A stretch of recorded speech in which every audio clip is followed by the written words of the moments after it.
pessoal, bem-vindos e bem-vindas de volta. Tô começando mais um vlog e deixa eu pelo menos soltar esse cabelo porque eu estou muito confortável no dia de hoje. Gente, sabadou com feriado, apenas amo. Segunda-feira, dia 15 de novembro, feriado. Então, de sábado até segunda, ai, olha, descansada estarei lendo meus livrinhos. E pro vlog de hoje eu vou me propor a ler um clássico durante este feriadão aí de 3 dias. Um livro que eu recebi aqui em casa tem algum tempo, já mostrei ele aí em várias das minhas redes, lá nos stories, já mostrei também em live na Twitch.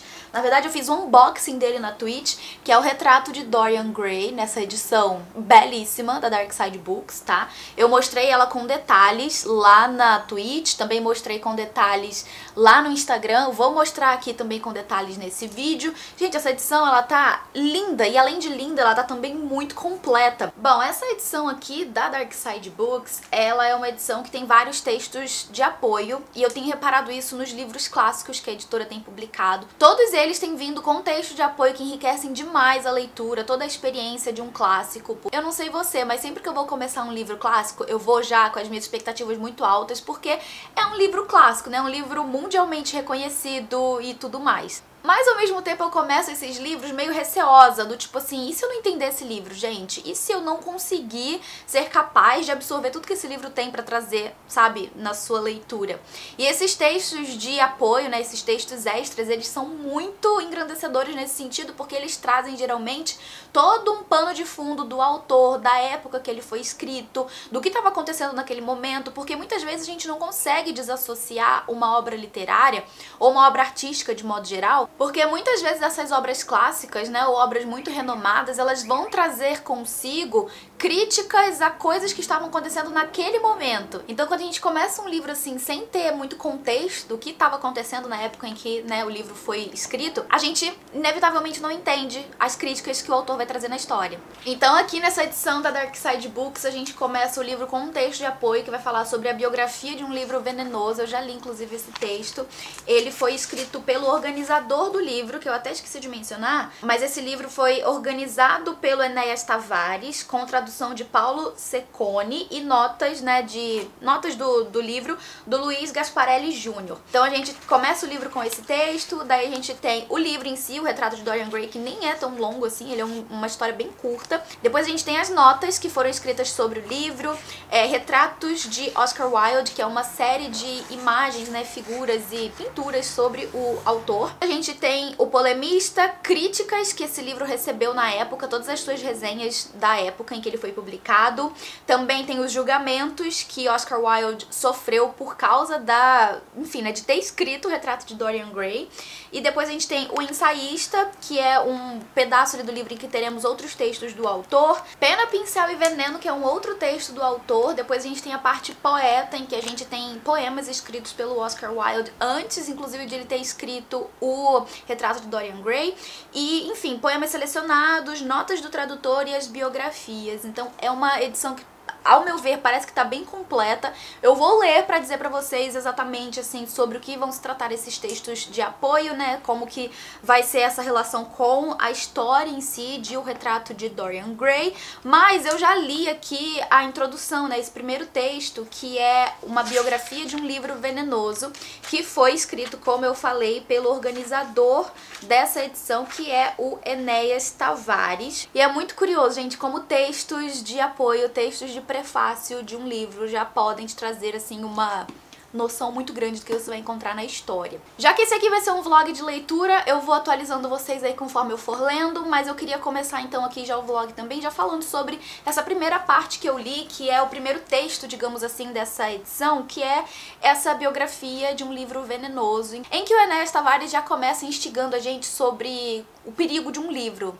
Qual livro você acha perigoso? E ele, na real, vai deixar claro que todo livro tem o poder de ser muito perigoso. E o Retrato de Dorian Gray aqui na sua época foi um grande veneno, foi considerado um grande veneno na sociedade vitoriana da Inglaterra, né, em Londres. Esse autor, que na verdade tem origem irlandesa, mas que já era um escritor, de certa forma, conhecido ali em Londres antes de escrever o Retrato de Dorian Gray, mas que se consagrou, que realmente ficou conhecido na sociedade da sua época com essa obra, que causou muito burburinho, gente, sério. Esse livro fez com que a sociedade londrina entrasse em colapso, mais ou menos. A primeira versão de O Retrato de Dorian Gray foi publicada em 1890, mas essa edição recebeu tantas críticas, foi tão julgada mesmo, inclusive por termos como indecente, imoral, enfim, criminoso, porque ele traz em sua história, né, sabendo assim da sinopse, porque eu ainda não li o livro, mas ele traz em sua história certo teor homossexual na história, que era muito condenado na época. A homossexualidade era considerada um crime, por isso então o livro foi condenado como criminoso quando ele saiu em 1890. Ele recebeu muitas críticas negativas, muitas resenhas assim péssimas sobre a história, mas em razão de muitas críticas que a história recebeu, ele acabou sendo muito modificado, e daí em 1891 uma nova versão da história, mais politicamente correta e aceita pela sociedade da época, foi publicada. E daí então essa foi a edição censurada, tanto que atualmente a gente tem ainda essa questão da dúvida, né? Qual que é o livro que é a versão censurada, qual que é a versão não censurada. Existem várias edições dessa obra clássica e geralmente as pessoas têm essa dúvida no momento de escolher qual edição ler, porque muitas pessoas querem ler a edição não censurada, mas não sabe qual editora publicou qual versão. Mas eu já adianto pra vocês que essa edição aqui da Dark Side, ela é a versão não censurada, ou seja, o texto na íntegra, como ele foi publicado lá em 1890, inclusive foi traduzido, pelo que eu li aqui no início do livro, dessa edição original, diretamente dessa edição original. Então a gente tem aqui, na verdade, o texto integral. Então se você quiser ler a edição aí sem censura, sem cortes, pode pegar essa aqui, que sucesso! Outras coisas também vão ser trazidas aqui nesse texto no início, como por exemplo a questão da autobiografia presente em obras, né, de arte, sejam literárias ou não. Vai ser muito discutido sobre como Oscar Wilde muitas vezes colocava muito de si mesmo nos seus personagens, quem ele foi, quem ele gostaria de ser e quem ele, né, se mostraria para as pessoas, a versão, digamos assim, que a sociedade aceitava. E o autor traz essa questão de uma forma muito interessante aqui nesse texto de introdução, sobre essa questão de a arte imitar a vida, como que o Oscar Wilde enxergava isso, essa questão de aproximação da arte da vida, como para ele também muitas vezes a arte vinha para suprir coisas que faltavam na vida, ou que a sociedade da sua época não permitisse que ele vivesse. Então digamos aí que como a sociedade condenava muito, né, esse tipo de relacionamento homossexual na época, ele acaba trazendo na arte algo que faltava naquela época, talvez como no imaginário, digamos assim, de criar algo que ele gostaria de viver na época, mas que a sociedade do seu tempo não permitia. Então tem umas coisas assim bem interessantes na introdução do livro. Eu achei bem interessante esse início, foi bem esclarecedor para entender melhor quem foi Oscar Wilde, como era a sociedade na época, e muito triste também entender o fim de Oscar Wilde, porque ele acabou indo ao tribunal por causa desse livro. Ele foi condenado a 2 anos de prisão, pelo que eu me lembro, por causa dessa história. Ele foi culpado por flagrante indecente, ele perdeu todo o seu patrimônio, ele foi obrigado a fazer trabalho forçado, e vocês devem estar ouvindo um som, gente, é o vento, porque tá ventando muito, então foi mal. E, enfim, depois que ele saiu da prisão, ele já tinha todo o seu nome manchado, ele não tinha mais nenhum bem, ele não podia mais trabalhar e, enfim, ele acabou virando um morador de rua e o fim dele foi triste demais, gente, muito, muito triste. Ele morreu 3 anos depois de sair da prisão e teve esse final de vida, assim, muito penoso, muito triste, mas embora ele tenha tido um fim muito triste, ele acabou ficando imortalizado por causa da sua obra. E, gente, tô muito, muito com expectativas altas agora pra ler essa história, depois de ter conhecido mais sobre esse autor, que eu já admiro muito pela história dele. E a introdução desse vlog já está gigante e eu nem comecei o livro ainda, então vamos partir pra leitura e eu volto a atualizar vocês depois.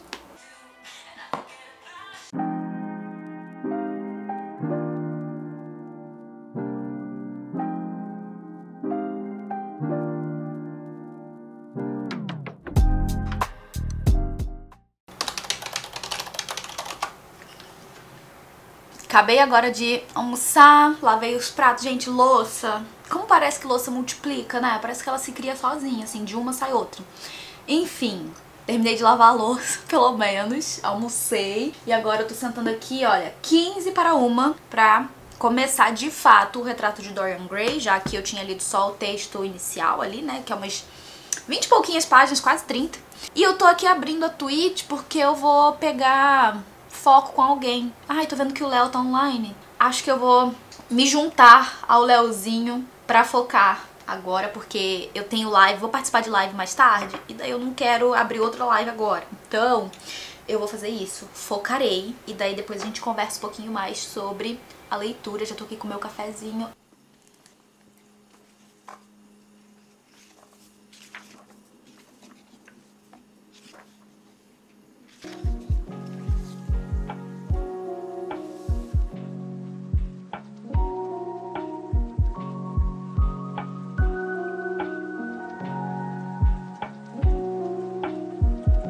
Gente, eu li nem uma página, eu li aqui a primeira da história. E já tem 4 notas. 4 notas, que estão todas aqui pra trás do livro. Tá vendo isso aqui, gente? Isso aqui são as notas. Aqui começa a primeira. E na primeira página já tem 4. Meu Deus.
Oi, gente, domingou. Deixa eu ajustar vocês aqui.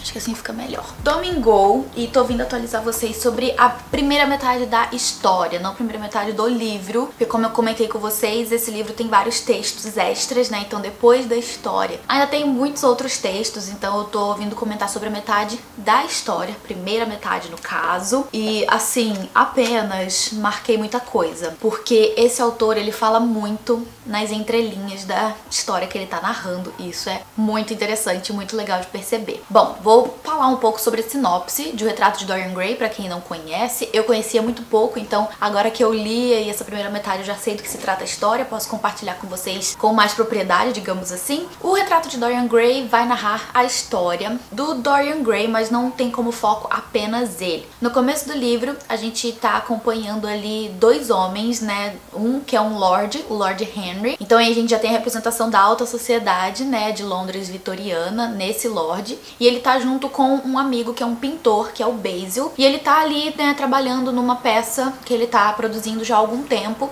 E começa então, né, o debate sobre vai vender ou não vai vender, o que você vai fazer com essa peça. E aí esse pintor vai explicar que embora o quadro possa valer muito, ele não quer vender, porque ele sente que ele colocou muito dele naquela peça. E aí ele vai falar o seguinte: todo retrato pintado com fervor é um retrato do próprio artista, não do modelo. O modelo é mero acidente, ocasião. Ele não é revelado pelo pintor, mas sim o pintor na tela desenhada que se revela. Então já dá pra perceber aí que esse pintor, ele não quer se desfazer desse quadro, ele não quer vender, porque ele sente que tem muito dele nessa obra. E essa obra é de um rapaz belíssimo, é um rapaz muito bonito. E esse Lord Henry, ele começa a perguntar quem é esse rapaz, né, quem é essa pessoa e tudo mais. E em algum momento ali, o Basil vai acabar falando que é o Dorian Gray, que é um rapaz que ele conheceu recentemente e que se tornou uma pessoa muito fascinante pra ele, uma pessoa que ele realmente tem muito apreço e, enfim, né, uma pessoa realmente muito bonita, como tá no quadro, né, uma pessoa muito bonita, E ele vai falar também sobre como essa experiência de conhecer o Dorian Gray mudou a pessoa que ele é. Chega em um ponto aqui em que ele vai falar que o Dorian Gray é toda a minha arte agora. Ou seja, ele tem realmente uma relação, um sentimento muito forte com relação ao Dorian Gray. E aí, nesse mesmo dia em que eles estão ali conversando sobre o Dorian Gray, sobre o quadro, sobre vender ou não, sobre toda essa questão do artista e da obra, isso é uma coisa muito, muito presente na leitura, pelo que eu percebi até agora, toda essa questão artística. E como eu falei com vocês, o livro tem muitas notas, né? Então, sempre que você lê essas notas, você percebe mais sobre essa questão da arte, sobre a presença do esteticismo no livro, tanto com relação à obra que está sendo pintada, quanto com relação a descrições que o Oscar Wilde faz no livro dele. Então, eu achei isso bem interessante, sabe? Essa questão de, através da leitura, a gente construir uma imagem pictórica, sabe? Uma coisa assim. Eu acho bem interessante isso. Então, nesse mesmo dia, o Dorian Gray vai aparecer e o Lorde vai conhecer o Dorian Gray, eles vão conversar um pouco. E esse Lorde, ele é uma pessoa muito de opiniões próprias, sabe? Ele tem muito das suas próprias opiniões, ele gosta de compartilhar isso com as pessoas. E quando ele conhece o Dorian Gray, eles vão conversar, porque vai ser mencionado mais uma vez a beleza do Dorian Gray. Ele leva tudo assim com muita, digamos assim, diferença, sabe? E nesse momento em que ele conversa com o Lord Henry, esse Lord vai falar pra ele sobre a beleza, sobre como a beleza passa com o tempo, que ele deveria ser feliz por ser belo, porque a beleza tá atrelada à juventude, que com o passar do tempo ele vai envelhecer, ele vai perder tudo isso. Então tem toda uma ideia, né, sobre a elevação do belo, sabe, da beleza, de, enfim, da juventude. E também tem uma reflexão aí sobre a passagem do tempo. E o momento aí que ele tá conversando, ele inclusive fala assim: não há absolutamente nada no mundo exceto a juventude. E daí o Dorian Gray, ele vai ficar muito impactado por essas palavras. Ele vai começar a refletir sobre tudo isso que o Lord Henry falou pra ele, e ele vai passar a se enxergar de outra forma.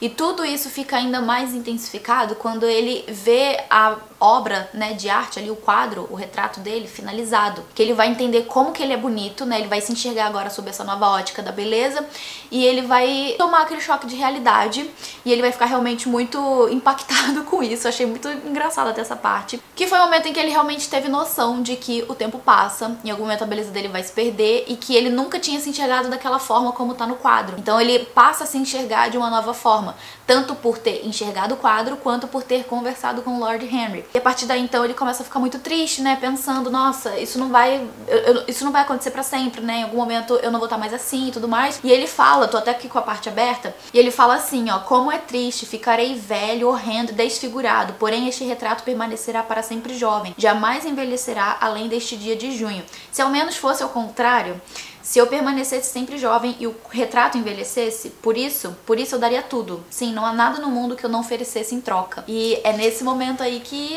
a coisa realmente muda, porque a gente vai perceber com o passar do tempo, junto com o Dorian, que ele também vai percebendo isso, que com o passar do tempo o quadro vai sofrendo mudanças, né? A figura do quadro sofre mudanças, enquanto o Dorian permanece no seu estado de beleza ali eterno, digamos assim. Então, no momento que eu tô, ele já percebeu que o quadro tá mudando, que o quadro tá sofrendo alterações e que com ele nada acontece. Então, eu achei muito interessante toda essa construção, e eu tô simplesmente adorando como que o Oscar Wilde transmite tanto nas entrelinhas. Tem muita coisa ali, né, meio que nas entrelinhas da história, que a gente, como eu falei no começo do vídeo, por conhecer o que acontecia naquela época, por conhecer mais sobre o autor, por, sabe, ter um pouco desse pano de fundo sobre o autor e sobre a época que o livro foi escrito, a gente começa a entender, é possível entender certas coisas que ele embute dentro da história, sabe? E isso pra mim tá sendo bem legal de perceber. Eu marquei super o livro, eu assim, tô conversando realmente com o livro, escrevendo e sublinhando. Enfim, o livro até agora tem muitos conflitos, digamos assim, né, entre moral, a questão da moral da época, a moral própria do Dorian Gray, sobre como ele começa a se enxergar depois que essa questão do quadro passa a acontecer. Tem também muito sobre a sociedade vitoriana da época, e a gente percebe, infelizmente, os traços da sociedade misógina da época muito presente nesse personagem do Lord Henry, a forma como ele enxerga mulheres, como ele enxerga a relação entre homens e mulheres dentro da heterossexualidade. E falando aí em questão de sexualidade, tem também ali nas entrelinhas algumas situações que a gente consegue, né, remeter à homossexualidade presente no livro. E também nas notas do final do livro, como eu falei com vocês, existem alguns pontos em que vão ser esclarecidos pra gente que essa frase aqui foi excluída da versão tal por causa da censura, né? Quando o livro foi censurado, algumas partes foram excluídas, né, do livro. E nessas notas é explicado pra gente qual a parte foi excluída. Tem também umas notas que explicam parágrafos que foram lidos do livro no tribunal quando o Oscar Wilde estava sendo, indo a julgamento. E é bem interessante, sabe? Você ir lendo e entendendo como o livro teve tanto impacto na vida do autor, o que foi usado contra ele. E, enfim, tô achando muito interessante essa leitura sobre a narrativa, né? Sobre a escrita. É bem tranquilo de entender, não tem floreios, não tem nada muito rebuscado, sabe? É bem tranquilo mesmo de entender, uma linguagem muito fácil e acessível. E eu cheguei na página 109. O livro tem 192 páginas, né, a história. Ou seja, eu tô um pouco mais da metade do livro, falta isso aqui pra eu acabar. Daí eu pretendo pelo menos terminar hoje a história, porque as notas eu também já tô lendo, né? Enfim, depois eu só vou pegar os textos extras aqui pra ler. E é isso, gente. Por enquanto, tô adorando. Ai, ai. Vamos ver o que vai sair daqui agora.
Oi, gente, voltei. Agora são 4 da tarde do domingo e eu acabei a história.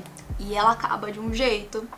Gente, assim, enquanto eu lia, eu imaginava, sabe quando você tá no teatro, ou você, enfim, né, vê uma peça, alguma coisa assim que caem as cortinas? Ele termina meio assim, sabe? É muito, tipo, um fim de impacto, sabe? Muito, muito, muito assim pra mim. Eu gostei demais. E vamos lá, né? Vamos falar mais sobre o que eu li depois dessa segunda metade, né? Do que eu achei e do que eu tive de impressões. Gente, como eu falei, foi um livro que eu marquei completamente, tá? Ele tá todo completo marcado. Marquei muitas coisas, anotei. Eu gosto de conversar com o livro, então eu fiz isso.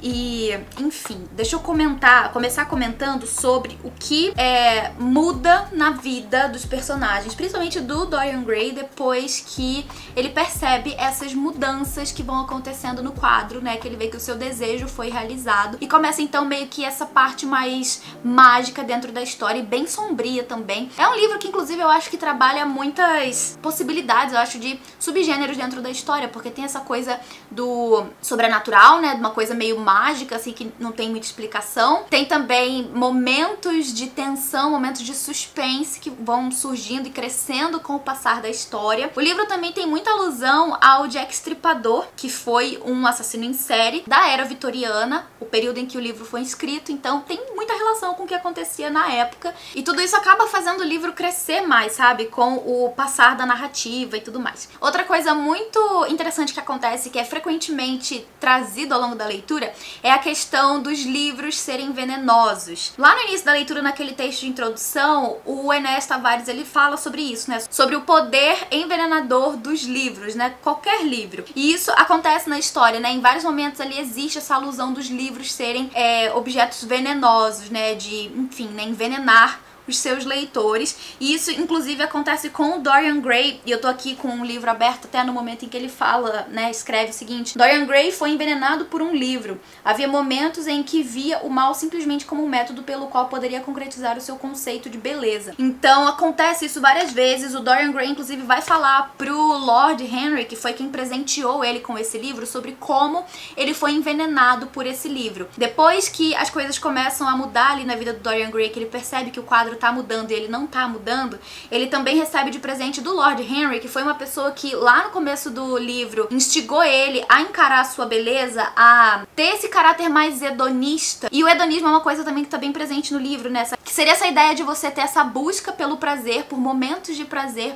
pra ser feliz, sabe? Você ignorar o que tá acontecendo de ruim. E é isso que mais ou menos acaba acontecendo com o Dorian Gray, né? Meio que representado aí nessa ideia de que ele tá só focando no que é bom, na parte bela da vida, em acontecimentos bons, né, pra ele, e a parte ruim, o feio, tá ficando com o quadro, né? Tem essa inversão. E a gente também percebe ao passar da leitura que conforme a gente vai vendo a alma, né, a essência do Dorian Gray sendo perdida, sendo corroída, a gente vai vendo que essa feiura da alma dele tá sendo, enfim, transmitida no quadro. Então tem essa inversão também de que o quadro estaria representando a alma, né, a essência do Dorian Gray, que no começo era linda e que com o passar do tempo foi se corrompendo, foi se perdendo, né, com os seus atos e os seus desejos e tudo isso que foi instigado pelo Lord Henry e também pelo livro. Gente, absolutamente tudo. Eu amei esse livro. Eu amei como o Oscar Wilde, ele escreve muito mais nas entrelinhas e, de novo, a gente conhecendo, né, sobre a época, sobre o autor, a gente entende muito mais coisa.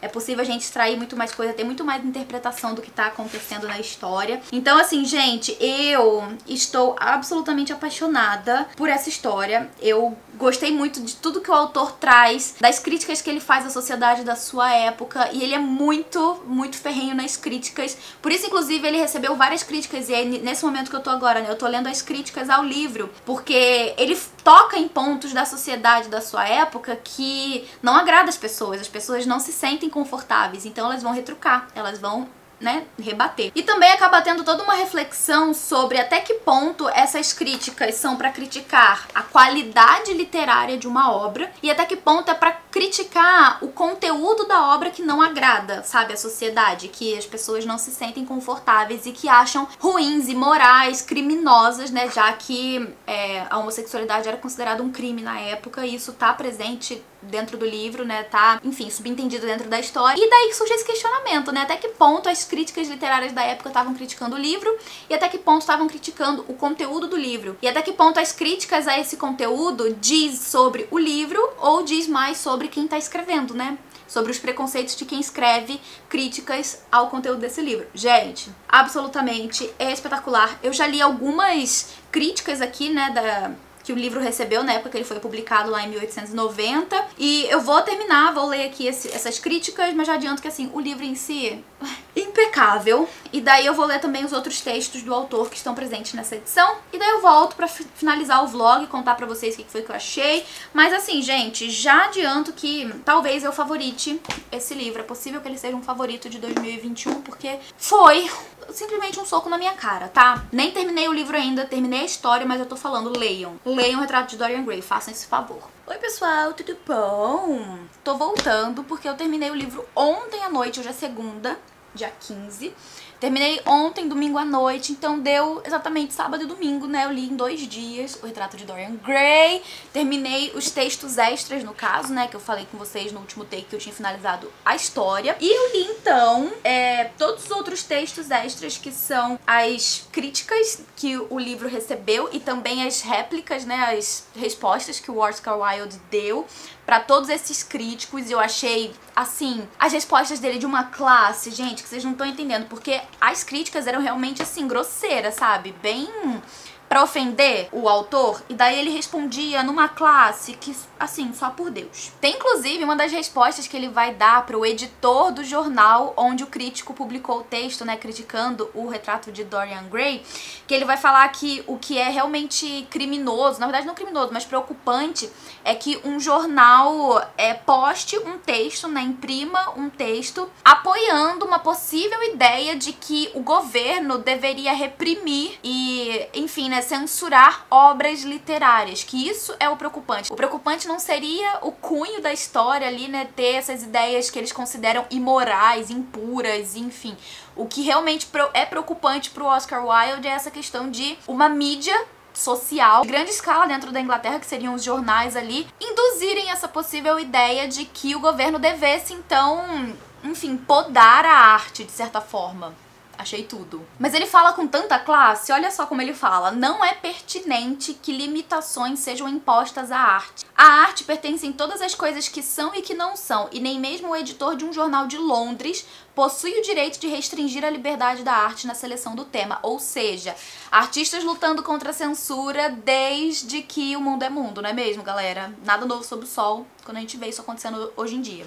Mas enfim, gente, muito interessante esses textos. Também marquei várias coisas nessas críticas e também nas respostas, mais nas respostas do Oscar Wilde do que nas críticas em si. Tem uma crítica aqui que o livro recebeu que fala que é uma história divina da literatura leprosa dos decadentes franceses. Livro venenoso, e daí a gente volta com a ideia do veneno, né, mais uma vez, cuja atmosfera é carregada dos odores mefíticos da putrefação moral e espiritual. A sociedade vitoriana, então, mais uma vez se mostrando sempre muito regrada no que diz respeito a questões sociais. Padrões morais, padrões éticos, enfim, coisas que pra eles eram considerado crime, né, inclusive a homossexualidade. Logo depois também tem aquela parte do julgamento, e é muito interessante conhecer como que foi o julgamento do Oscar Wilde, como que ele chegou aí, né, pro banco dos réus e tal. É muito revoltante, gente, assim, de dar ódio. E, inclusive, nesse texto sobre os julgamentos, o Luiz Gasparelli Jr., que é um especialista em Oscar Wilde, que foi quem escreveu o texto, ele fala sobre a era vitoriana como uma era pautada justamente no paradoxos fé versus razão. E se a ciência compreendia os desvios como doença e a igreja como pecado, o poder judiciário optava pela criminalização. E é o que acontecia, por exemplo, com a homossexualidade. Aí, mais pra frente, ele vai falar que Dorian, o protagonista do livro, é um retrato da vida privada aristocrática inglesa no final do século XIX, sob a perspectiva de um jovem corrompido pelos próprios valores da esfera social. E ainda sobre essa questão da juventude, da beleza, né, dessa exaltação que acontece no livro, ele ainda fala o seguinte, que ser jovem é poder mudar o que os reacionários desejam manter, é instalar a oportunidade de construir uma espécie de caos naquilo que tem como normativo ali na sociedade, né? Estabelecer novos padrões, desestabilizar o solidificado ou, pior, expor o que deve ser guardado. Por isso, inclusive, até que causou tanto rebuliço esse livro na época, né? Porque essa questão do novo, do jovem, vir destruindo tudo que essa sociedade mais tradicional e reacionária estava tentando manter, né, gente? A gente não quer mudança, a gente quer manter a tradicionalidade das coisas como elas acontecem até hoje. Aí ele ainda vai falar sobre as críticas do livro estarem sim relacionadas ao cunho homossexual contido ali no livro, mas que o verdadeiro motivo do ataque era que o livro expunha a hipocrisia dos ingleses vitorianos que, vivendo numa das cidades do mundo mais marcadas pelo vício, continuavam a orgulhar-se hipocritamente de suas virtudes. Gente, olha, fechou o livro com tudo. Absolutamente tudo. Depois a gente tem também ali, como eu falei, os poemas selecionados, que são um total de 6 poemas, também traduzidos pelo Enéas Tavares. São textos curtos, mas também de certo impacto, muito interessantes, que a gente encontra no final do livro. E depois a gente tem aquele texto que é o Pena, Pincel e Veneno, que foi traduzido pelo Paulo Cecconi, que eu confesso que, embora tenha sido bastante interessante, ao mesmo tempo eu achei confuso em alguns pontos, assim. Acho que foi a parte do livro que eu mais achei, não sei, meio complicadinha de entender e relacionar com o livro, né, de modo geral. Mas, enfim, gente, fechou o livro com tudo. Esses textos incríveis. Eu queria, assim, parabenizar a Darkside por essa edição que tá, além de belíssima, muito completa.